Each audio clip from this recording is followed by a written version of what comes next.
listening to Mr. Allard's Neighborhood. Small town feel with big time ideas. After all, you are entitled to Brad's opinion. Here's your host, Brad Allard.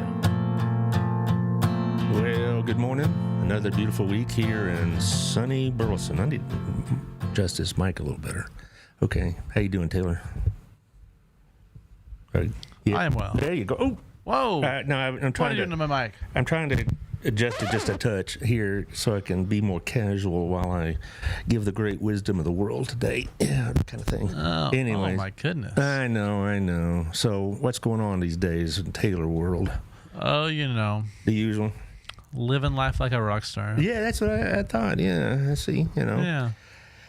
Well, did you order this weather, Rockstar? I mean, it's still hot, dadgummit. It should be cool by now. I'm ready for cool weather. Me too. I like fall. It's my favorite season. There's so much going on. I like the weather. I like the football. I like the holidays better. How about them Cowboys? Yeah. I was about to ask you that myself. I mean, I was really surprised. If you told me the Saints would win like a point or two, I thought, well, the Cowboys blew it. I didn't expect them to get worked like they did yesterday. They got absolutely handled. That was brutal. It was. Not as bad as the Tennessee Volunteer game, though. 71-0. Yeah, but they're playing Kent State, which is, by the way, true. the lowest ranked Division I team in football, 134. Just imagine being on the other side of that. And well, they're going to get to mention it again because I saw that Penn State is on their schedule next. Like, what is the matter with these guys? All right, but whatever. Who's making these schedules? I don't know, but my Fighting Bears won. That's a good thing. Yay. Yeah, okay, whatever. Anyway, so today we're going to talk about the current state of the election and also the debate and all this other stuff. And also, this some of the things that are said, are they true or not and whatnot. And so, and is Trump right when he said he got ganged up on the debate and all this other stuff? Also, Ms. Harris, Madam Vice President, had her first first interview by herself without somebody holding her hand with a Philadelphia news station. And and it was not good. All right. But that's another story. And we'll look at some of the polls and blah, blah, blah. So I'm going to throw a curveball on you, Taylor. Let's do the Gina's ad last, okay? Because we got a lot to talk about. So I'd like to thank his sponsors that make all this possible, including the big show we got coming up Thursday. So thank you to our friends over at Wild Cigar. We'll be talking about the Gina's in a minute, but okay, fine. We're listening to Bobby Lee today. Wild Cigar. What are we doing? That's right. That's good. Wild Cigar. Thank you, Chris, Nathan, for what you do. I know in several of these nonprofits, they have these events. They donate items, like a small humidor or a box of cigars, like a sampler or whatever, or gift certificates. It's a big deal. I mean, because those cigars are nice. This isn't stuff you buy at the gas station. These are really nice cigars, and they have a really nice bar, and they have a great atmosphere if you want to do business over there. I've seen several times people either individually or in pairs doing business, and they have a conference room, so they got the whole thing working over there. Also, thank you to our friends over at Old Pro. I just talked to John last week. He says, be sure to get your roof inspected while it's sun shining, because when the winter comes, it's a lot harder to do. And it makes it much more difficult to fix it when the weather isn't very good. They can't go on a wet or slippery roof, right? And so go check it out now. And if you have a problem, he'll tell you. If not, he'll tell you that too. So thank you, John, for what you do. You get a hold of John at 817-734-2756. Also, Jeff Kelly at the Withington Agency. You can get him at 817-781-0546. I know he has some homes for offer, and he's going to be on the show in about a month, I believe. I don't have the dates in front of me right now, but he's going to be on soon. We're going to talk about changes in real estate, and by that time, we may have a change in the interest rate. Supposedly this week, we may do something. So he and my friends over at Camco, Candy Gal and Sammy Joe Campbell, can tell you what's going to happen with that and how you can take advantage of it. They'll tell you, buy the house you want and then refinance it later because once the price goes up. And the prices will go up when the rates come down. Plus, if Ms. Harris has one of her policies come to pass, it will increase the price of the house. I'll get to that in a bit. And now let's go back to our place. I was there last week. It's great as always, food, service, etc. I don't think I've ever had a bad experience at our place where the food was average or I had to wait on the waitress or waiter. It's always a great atmosphere. I enjoy it, and it's a very comfortable atmosphere. You go in there and you see all kinds of people there. And that tells me that everybody feels welcome at our place. Now, the big deal Thursday at Gina's Pizzeria, starting at 11 o'clock, we're going to have 12 nonprofits on. That's 4 more than last year. So it's going to be a little bit longer show, and I listed them here on my page. And some of the new ones from this year, Wings of Hope, Equine Therapy will be there. Kids Beach Club is going to be there. What they do is, it's like, if you will, Vacation Bible School for after-school programs. They do it over at Taylor. And it's after school. It's like I said, similar to Vacation Bible School, if you will. Some spiritual lessons, some games, and things like that. It's a good way for a lot of these kids not only have some post school care, but also have some fellowship and fun. It's a good thing. Also, we're going to have the Christian Physicians Network over at that clinic that's on Haskew over by First Baptist. They're going to be here for the first time. And Crowley House of Hope, he'll be here for the first time. But here's what I'd like for y'all, great loyal fans, is that we have it at this public place at Gina's for you to come by and say, hey. Also get some pizza. That's a good thing too. They got really great pizza, got really great sandwiches. That baked ziti is really, really good. So come by, say hey, talk to some of your favorite people. And, take home some lunch or get something to go for dinner later that night. Say hey to Otto. Susie Morgan will be there playing some acoustics in the background, so that's going to be a lot of fun, too. It's going to be a little party, so come on by. You don't need a reservation, just be there. Okay. What do you think of this election, Taylor? Are you excited about it? I'm so excited. I've been looking forward to it my entire life. Wow, you poor boy. You need something to do. Yeah. What a better time to be alive. What a better time to be alive. You got me there. We're not. I have great concerns about it, both who's going to win, if either one wins, actually. I have great concerns about the policies they're putting out, but that's just me. I read a lot of this junk and whatever else. I want to first go to the interview that Ms. Harris gave about 2 days ago on a Philadelphia news station. And it's a long interview, about 10 minutes, and nothing was said. I'm not going to show all 10 minutes of it because I can't stand it that long, and neither can you. I'll show about 6 to 7 minutes of it, but the gist of this is that this newsman asks very specific questions. And we go a 5-minute monologue on how her neighbors kept the lawns when they were growing up. And then he started talking about guns, an AR-15 and as a weapon of war. The only way an AR-15 is modified as a weapon of war is if it's had the special modifications, which in some cases aren't legal, but that's another story. My problem with this election, among other things, is that we still don't know what to expect from a Harris administration. Because the thing she said in 19, when she was running the first time, she's completely done a 180 on, but she won't admit that. And she never addresses that. We know she's doing 180s because of leaks from her campaign, or a spokesman for the campaign says, or the journalists get a tip and that kind of thing. We're not getting anything like that. She didn't repudiate her views in that interview with CNN.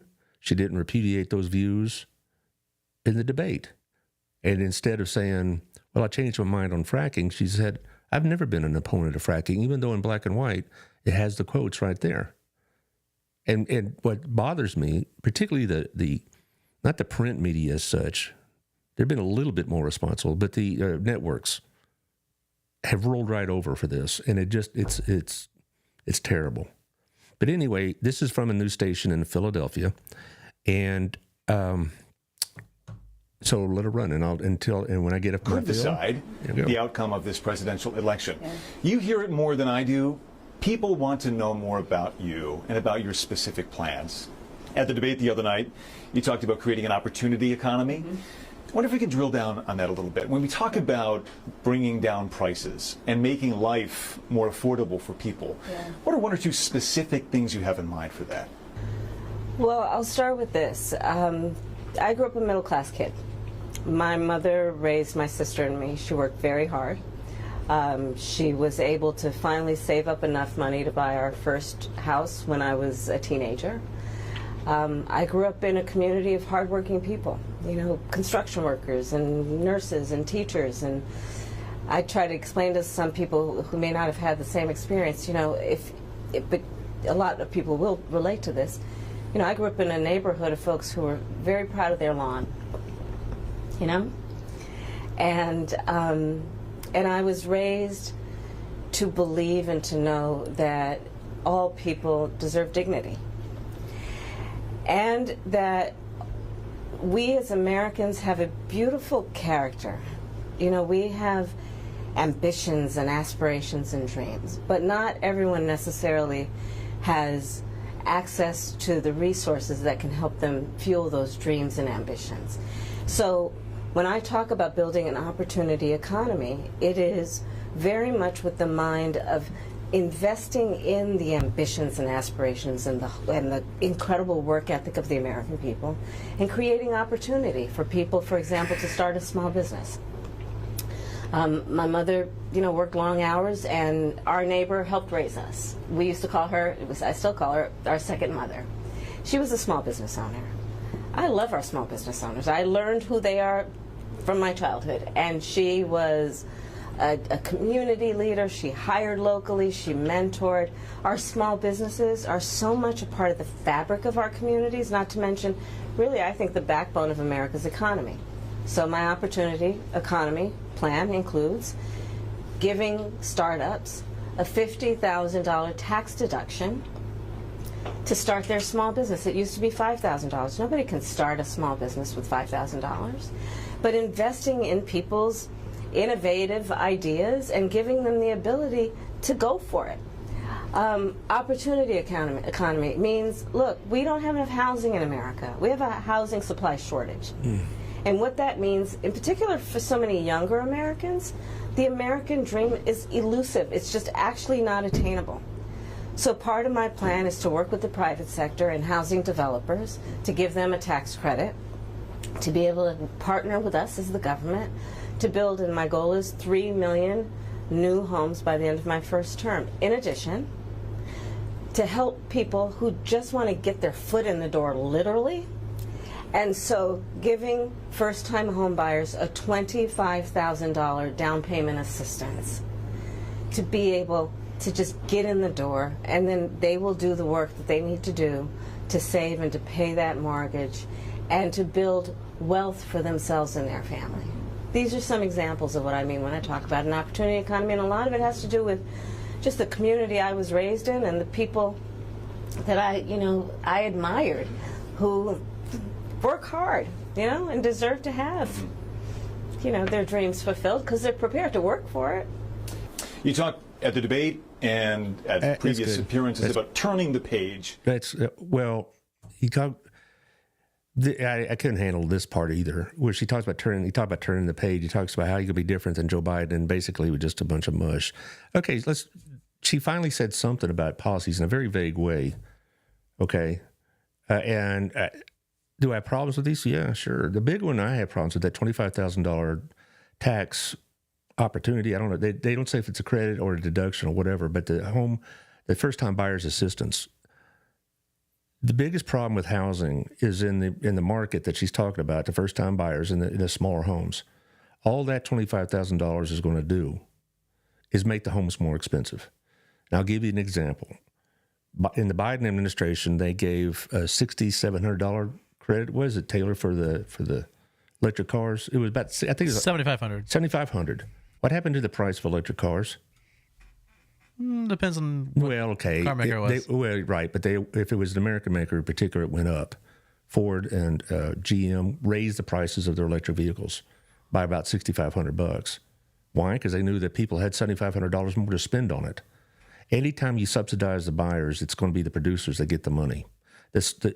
She talks about creating 3 million homes.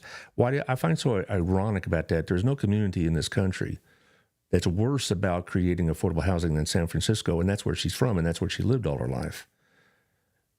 Most of these cities, like Seattle, Denver, Phoenix, I mentioned San Francisco, Los Angeles, Chicago, all these major Democrat-run cities are very difficult to build in because not just the environmental regulations and all that, and also the local graft you have to deal with, but it also because you have homeowner groups that will not allow building in their neighborhood. And so where are these 3 million houses going to go? There's a reason why most people that work in San Francisco live at least an hour away from it because they can't afford it. And the people, you know, I know it like at San Jose, which is another large community. People drive a long way to go to work because they can't afford the houses. Well, why don't they build more houses or more apartments or whatever else? The city and the people that run them will not let them. So this is a pipe dream that she's going to build 3 million houses unless they radically change some of the restrictions it takes to build these homes. All right? You ask any home builder about just building in Burleson, which is a fairly cooperative town, and it's still a lot of hassle to go through all the processes. It takes time. There's paperwork. There's studies to be done. There's all this other business. And Burleson does it comparatively quick compared to, say, Dallas. And you look at it and the graph that goes with public subsidized housing, it's and other types of developments. Dallas City Council has had 3 people in the last decade go to jail for taking money from real estate developers. And so it just that bugs me. And as far as the $50,000 new money startup, we'll see. We'll see. But what's driving people crazy about all of this is that we don't know who Kamala Harris is because she's repudiated everything she's ever stood for. And she also likes to take on the affectations of whoever she's talking to. Why don't you run that clip about her making speeches to some of the audiences? Person in our nation has benefited from that work. You know, everywhere I go, I tell people, you may not be a union member, but you better thank unions for that 5-day work week. You better thank a union member for sick leave. You better thank a union member for paid leave. You better thank a union member for vacation time. So, friends, 64 days until the most election of our lives. Let's just get through the next 64 days. How about that? And you all helped us win in 2020. And in 2024, we will win again. And you all helped us win in 2020, and we're going to do it again in 2024. That's enough. That's enough. That's enough. That's why I think she's inauthentic. That was a lot. Well, yeah, that's she's not authentic. I mean, that was a lot. Is that hard to watch? That was very hard to watch, you know. It's patronizing. Very if I were a black American and she was talking to me like that, when I know very good and well that's not how she normally speaks, I'd be patronized and insulted. I'd be angry. All right, she does. You know, it's that really does bother me. And when she tries to affect like she's Kamala from the hood when that's not her experience. And she didn't have to put on an affectation to win the audience, but she does. So that's why I say we don't know who she is. It's not just a repudiation of the views, which have been done on a wholesale basis, but it's also like, who are we talking to? Now, I know politicians, add a little twang when they talk to country boys, or if you're an Hispanic politician, they may emphasize that part of themselves. But when you have somebody already that's not really defined themselves, and they're talking to you like, well, unless I use your dialogue or your lingo, you're not going to understand me. I find that insulting. Just talk to me. Somebody's texting me, you're going to criticize Trump. Oh yeah, that's coming. All right. I'm just focusing on this right now. And my concern is this about Ms. Harris, is that she has repudiated all those left-wing views. She was for banning fracking. She was for having taxpayer transgender transformations. Now, look, if that's what you want for your life when you turn 18, I don't have anything to say about it, nor do I care. But to have taxpayer funded, particularly for minors, particularly for inmates, incarcerated inmates, particularly for illegal immigrants, that's a bridge too far. Now, again, I want to be clear. I don't care what you do when you're 18. It's not something I would endorse or get excited about, but I don't live your life, so I don't care. But the point is that the taxpayer should pay for illegal immigrants, and Trump says it in the debate, and they say, "Oh, you're just being an idiot." No, he got that. He does what he does best, which is steps all over it. But no, they got that from an ACLU questionnaire she filled out in 2019. And she says, quote, "I support policies ensuring that federal prisoners and detainees are able to obtain medically necessary care for gender transition, including surgical care while incarcerated or detained." And people were all hollering about Trump saying that. She said it. But again, that's the problem with Trump, is he doesn't speak well in those situations. We'll get to the cats and dogs in a minute. Also, it's just, when we're talking about the policies, I know full good and well, I've seen this work, I've been around long enough, that when she gets into office, that left wing has been really quiet about everything she said so far, is going to expect a repayment. And some of the things that she did before or thought before, they're going to say, we want to see that happening. Like a ban on fracking, like much more gun control restrictions, which always sounds nice when you say it until you actually see the fine print, which would be very, anti-Second Amendment, to say the least, but also it harm lawful gun owners more than illegal gun owners. On that particular topic, in that interview I showed a few minutes ago, she goes on to talk about AR-15s and whatever else. She wanted to basically have mandatory buybacks back in 2019. Now she's waiving the Second Amendment. When then candidate Biden said, "What about the Second Amendment?" during a debate in 2020, she said, "Oh, Joe, we can get around that." That's why I get concerned. All right, Otto, he says, "I don't see the way she speaks as necessarily inauthentic. I know if you come visit Sunday morning at our place, I'll speak one way, but if you come see me Friday night at Gina's, my words may be a bit more colorful. She is just playing to her audience just like they all do." Well, that's kind of what I said, but you're right, Otto. I believe it. But Otto, I will say this with all due respect.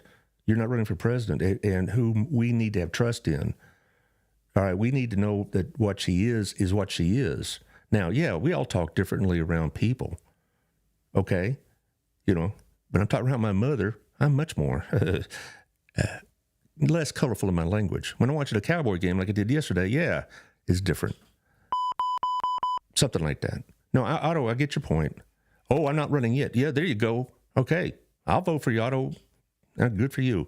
No, my point is that it's patronizing. You're not patronizing your customers when you talk one way at Gina's and one way at our place. I'm not patronizing my mother when I keep my language somewhat civil, and I'm not so civil when I'm watching football. But it's patronizing to say, unless I talk like you, you're not going to understand what I'm saying. That's why I have such an issue with it. And if and we could, like I said, we could find politicians that do this all the time. It doesn't make me like it better. When Ted Cruz is out there and he's talking to probably a largely Hispanic audience, yeah, he's going to throw down some Hispanic word, Spanish, in there to try to, show that he's still among them and also still a hombre and all that business. Yeah, they all do that. Don't like it, though. Name me the politician, I still won't like it. Anyway, but thank you for your comment. Also, now, look at you did, Otto. You got me off track. Anyway, we're also talking about the debate. Let's go into the debate. I was concerned about debate. I didn't watch it live. I didn't watch it real time because I didn't need the stress. I watched it in pieces over the next 3 or 4 days after that on YouTube. As much as I could take, and then I'd go away and come back for it later. So I saw it. And the response is universal, that Trump had a terrible debate. But the thing is, he's been in the public eye for 9 years now, and he's done dozens of debates, either in primaries or he's done as president or presidential candidate? At least 7 that I can think of off the top of my head. And the only one he ever did well in was when Biden had the meltdown. And even then, a lot of people said, well, it's really more of a tie. Okay, fine. But Trump has never debated well. Why? Because he doesn't bother doing the homework. He doesn't work hard enough for it. Kamala took a week off, which I think is excessive, and she was very scripted, and her reactions were all dictated by whatever Trump was saying, and she was coached to look like this when he says that, or have that expression when he says that. She was very, very scripted and well prepared, I guess, with data. Trump's like, I'll just go with my gut, and see that's what bothers me about the Trump presidency. When he was president and when he was running for president, is like he'll throw out kernels of information, but he didn't fill it out very much. And he's like, that's for later. That's not very far from my criticism of Ms. Harris. My problem with Ms. Harris, I'll go back to that one, is that I just think that she's going to be told what to do, and she's going to do it. With Trump, he's going to be told what to do, and he's not going to do it. He doesn't prepare. He doesn't do his homework. He said, well, they asked him, what are you doing to prepare for the debate? He said, oh, if you don't know the issues by now, you're never going to know them. Well, he didn't go up there and debate issues. And a further example of this is when he gave his acceptance speech at the Republican convention. It was an hour and a half long. I quit about 20, 30 minutes into it. He could have really made a good speech, and shorter one. But he starts rambling and riffing. And even if he says, yeah, I'm listening to my advisors, and he gets a microphone and the camera in front of him, he just goes off on these tangents. And, he's still relitigating 2020. We can all have an opinion about 2020, but it's time to focus on 2024, Mr. Trump. And what's done is done. You're not going to run back the clock. So you need to focus on what's going on today. And quit worrying about yourself and worry more about what's going on with the American people. Here's a clip from the debate that got a lot of attention. What they have done to our country by allowing these millions and millions of people to come into our country, and look at what's happening to the towns all over the United States. And a lot of towns don't want to talk. It's not going to be Aurora or Springfield. A lot of towns don't want to talk about it because they're so embarrassed by it. In Springfield, they're eating the dogs, the people that came in. They're eating the cats. They're eating the pets of the people that live there. And this is what's happening in our country, and it's a shame. I just want to clarify here. You bring up Springfield, Ohio, and ABC News did reach out to the city manager there. He told us there have been no credible reports of specific claims of pets being harmed, injured, or abused by individuals within the immigrant community. Well, I've seen people on television. Let me just say here, this is the people on television say my dog was taken and used for food. So maybe he said that, and maybe that's a good thing to say for a city manager. I'm not taking this from television. But the people on television saying their dog was eaten by the people that went there. Well, a couple things. There being cats and dogs being eaten by the Springfield illegal residents. And the answer is, somebody showed me a video clip, because I was talking about doing this, and somebody showed me a video clip of a police body cam of a woman that was being arrested for eating a cat. Okay? Now, that being said, it was not clear if there was a Haitian immigrant or not, and it was the only reported incident. What Trump does is what he does worst, I think, is that he takes this bit of information that he saw on social media and extrapolated that across a whole community. Okay? And that's the problem, because Springfield, Ohio is getting hammered right now. Last week, 2 school days were closed because of bomb threats, because what's happening in Ohio is getting overlooked by these comments about eating cats and dogs. That's what people took away from this debate. The truth of what's happened in Springfield, Ohio, is it's a town of 60,000 people, and they have 20,000 Haitian immigrants there, mostly illegal. And I was reading into this. Why would Haitians end up in the middle of Ohio in a relatively small town? And it's because there was already in Springfield a small Haitian community. They were centered around a church, and it drew the Haitian immigrants to that, legal and illegal, either one. And so you have 20,000 Haitians there, most of which illegal again. And they're absolutely hammering the hospital, the schools, all the facilities, and so all this other stuff. The story of Springfield, Ohio should be that what is illegal immigration is doing to a lot of our smaller communities. And Trump, because the way he wants to get dramatic type of coverage, focused on dogs and cats being eaten. And like I said, there's only one documented arrest for that. And again, it was a mentally ill woman, and her status has not been ascertained, whether she's here illegally or not. So that's the point. Illegal immigration is a very, very serious problem. And when you focus on these kind of sensational stories, it trivializes it quite a bit. And as far as either one's solution, if Trump is elected, we are not going to have vehicles going through the neighborhoods and throwing illegals in the back of the truck and sending them back home. That will not happen. You talk about civil unrest, there'll be a lot of Americans who are going to be opposed to that. That's not going to happen.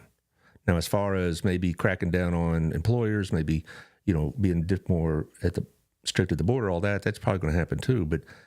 But this idea that he's going to clear out all the illegal immigrants is nuts, and it's bad. And in fact, a lot of them have jobs that we want them to have. Okay, that's the deal. We talk about job growth. A lot of those are taken by the immigrants. They're doing a lot of jobs that apparently Americans don't feel like is worth their time. On that note, also the Harris administration, and Biden-Harris administration, whatever you want to phrase it, has been a total disaster about it, because we are having more fentanyl crossing the border. We are having more suspect people crossing the border. Now, again, to tank them all like that is not just highly unfair, it's inhumane, because the vast majority of the people coming here illegally are trying to make a better life for their family, and we understand that. We can't have an open border. We have to have a process that we want people that come here to work, not come here to commit crimes. Right? I'm not a closed border guy, but I am in favor of a much more strict admission policy and a much more orderly admission policy. This country was built on immigrants. All right, I wasn't born here naturally. My great grandfather came here from Europe and all that, and looking for the same deal that most of these other people are looking for. But we got to have a better deal than what we have, where it's basically you get a judge or a court date 9 years in the future. And I don't want to hear Harris talk about how the border is secure for 3 years, and now she wants to crack down on it. For 3.5 years, when she was supposedly in charge of the border policies, the border is secure until it wasn't, and it isn't, and it's a political issue now. That's what bugs me, all right? Among other things, you might say. And I'm looking through the readings, through the writings. Even those that are left to center all the way to the right are really critical of Ms. Harris and the way she's running her campaign, how vague it is, how the answers aren't there. And they keep asking her, what about what you said and put in writing, like I just described to you? How is it now? And she says, well, my values haven't changed. Well, fine, but your positions have. So let's talk about them. We don't care about your values. What's your position on fracking, on guns, on immigration, on education, on medical care? She ran for Medicare for all. Now, not so much. Okay. It's not so much that she... well, let me rephrase.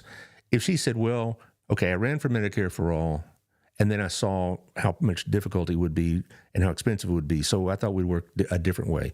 Most people would accept that answer. Instead of saying, don't believe your lying eyes, my values haven't changed, and we're not addressing it at all. Let's look at the status of the polls. How about the national one first, Taylor? All right, this is the national one, and right now, Ms. Harris has a total on the RCP average, which is pretty accurate, of plus 1.7. And you look at all the polls that are given, only a 1 or 2 of the polls show anything outside of the margin of error, and those aren't very good polls. I check a site that talks about poll accuracy, and there's a couple on this list that are pretty useless. The worst is Morning Consult, which is part of Bloomberg's operation. The ABC one is usually pretty accurate. Also, the news network polls usually are pretty well done. And the newspaper ones are usually pretty well done. So right now she's 1.7. What does that mean? It's still well within the margin of error. In a national poll also, you have to understand that the screening process, so to speak, of the people doing the questioning, when they ask people about their preferences, the screening process is a little bit more tight. But you're doing it nationally, so what really matters is the states, right? The Electoral College. And I would also say at this time, against Mr. Biden, Mr. Trump was about 5.5 points behind. At this point with Ms. Clinton, he was about the same, roughly, as he is with Ms. Harris. Okay? So let's look at the state polls. The state polls show that it's a mixed bag, but right now, overall, slightly goes to Ms. Harris. However, in every one of the state polls, it's well within the margin of error. In most cases, it's less than a percentage point, like Georgia, 0.3 for Trump, North Carolina, 0.4 for Trump, Arizona is 1.3 for Trump, and the rest, Nevada, 1.6 for Harris, for Wisconsin, 1.2. No, I misread that. Nevada's 1.2, as is Wisconsin. Michigan's 1.7. Pennsylvania's 1.1. No, I misread that. It's 0.1. It's almost a statistical tie. Okay? All of those are well within the margin of error. I would say this also. Every one of those states I just listed, except for Georgia, Trump was behind it in 2016. And every one of those states I just listed, Trump was behind Biden. And he ended up losing those states, but by much more narrow margins than what the polls were showing.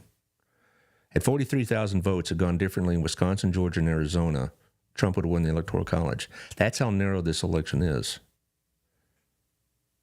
And that's why when they talk about this is the most important election in your lifetime, they're all important elections. Right? They're all important.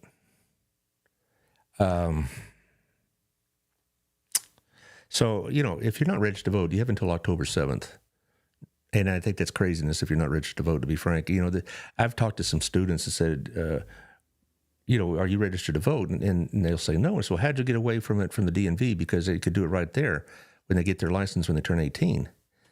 And they just decline to do it. Why? Because they still think it's going to make them have jury duty or something like that. That's not how, it's off your driver's license, and it has been for 30 years. Second of all, they just don't think it's worth it, and because they don't like what the candidates are and whatever else. I got another text here. Do I have any problems with Trump's economic policy? Yeah, I do. The tariff I hate. It's going to cause higher prices. I don't care for, they say no tax on tips, which Ms. Harris has copied. No tax on Social Security, which, where would you get? Great, yeah, sure, but where are you going to get the money? We're already running massive, massive deficits. We're already well past $35 trillion in debt. And even if Ms. Harris is able to get all their tax plans that supposedly she's in favor of on the wealthy and all this other business, it's not even a drop in a bucket compared to the expense that they're going to put out. And Mr. Trump, he says, I'm not going to tax your tips, not going to tax your Social Security. Okay, where's that money going to come from? Crickets, right? Mr. Trump is not going to raise your taxes. Now, here's a couple of things that I think the next president, whoever he or she is going to have to deal with. And it's going to be very, very difficult. One is, I've been reading for a year now, we're going to have a real estate crash in the commercial sector. A lot of empty buildings are standing right now empty. Okay, that makes sense. Empty buildings standing empty. Good phrase. But they're standing empty right now. And a lot of these loans for these buildings are going to come due at the same time. I mean, a big wave of them. And if they can't pay it, then they'll file Chapter 7, walk on the debt, or whatever. The banks will have to try to foreclose, and they'll have all this space that they can't unload, and they'll probably need help. Some of the banks will start failing. And this is what happened in 1987 in Texas, and I was here for it. I was working then as an analyst for Dun & Bradstreet, and I was working with the oil industry. And I was, part of my job is I would go visit these oil companies, and when I say oil companies, I'm not talking about like Exxon or something like that. I'm talking about these individual wildcatters, I guess, if you want to call them, these individual drillers. And what would happen, you'd have like maybe 30 wells, and they're all individually incorporated. So, if one fails, it won't affect the others. And I'd go in and talk to them about their wells and whatever else. And this is January, I believe, in January of 87. I walk in Monday, do my job. Walk in Tuesday, the very same building, it was deserted. Why? Because the Saudis had cut the oil price by 2/3. And all these companies that had borrowed against higher oil prices just folded right there. And I spent 6 weeks writing out oil well companies and then oil well supply companies. And then the real estate started collapsing because they are all gone. And then the banks started collapsing. The savings and loan collapsed altogether. Whoever is president is going to have to deal with this. And it's going to cost money. Second of all, the tax cuts that were put in place in 2017 are due to expire very soon. I just wonder in this Congress how that's going to happen. If they do expire, what that means for you and me and Taylor, even higher taxes. And so you have all this that we have to be prepared for. And we need presidents that are not going to be so fixated on themselves or have no basis for what they think. It's just whatever last thing that she was told. That's why I'm concerned about this election. What do you think, Taylor? What a time to be alive. Yeah, that time I've been asked before who I think is going to win. And I'll go ahead and call my shot now because it's, if I'm wrong, I'm wrong. I've been wrong before. I was wrong in 2016. I really thought Miss Clinton was going to win. I think Miss Harris is going to win. And that irritates a lot of my friends because they're saying, aren't you seeing this? Aren't you seeing that? Aren't you seeing the other? I said, yeah, I am. But I'm also seeing some very close races that a very slim margin could tip that state towards one or the other. And none of these states have been real good, particularly in the Midwest and Pennsylvania, have been real good for Republicans. I think Harris will probably eke out a victory, which is going to be, I'm going to be very frank here, it's going to, I know I'm talking about her policies on it, we're going to be in for a really hard time because Mr. Trump will never accept that verdict. And a lot of people won't accept that verdict. And the thing is, the way that some of these states count ballots will add to the fuel to the fire. Pennsylvania does not start counting their mail-in votes until the polls close on November 4th.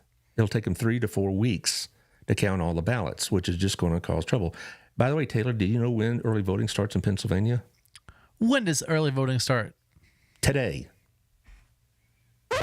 Yeah. What? Yes, it starts today. It starts today in Florida. And so in Arizona, same thing. They don't count their mail-in ballots and all this other business until after the polls are closed. And in Pennsylvania, they'll count votes that still receive after the election, if it's postmarked by Election Day or the day after. And so you're going to have a lot of controversy about the way these states count votes, and that's going to just fuel all these conspiracy theories like we had 4 years ago. And a lot of that's because the states don't handle their business very well.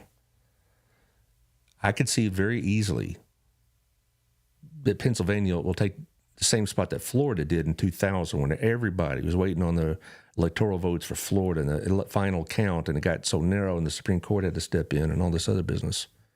I could see it very clearly, a replay of this with Pennsylvania.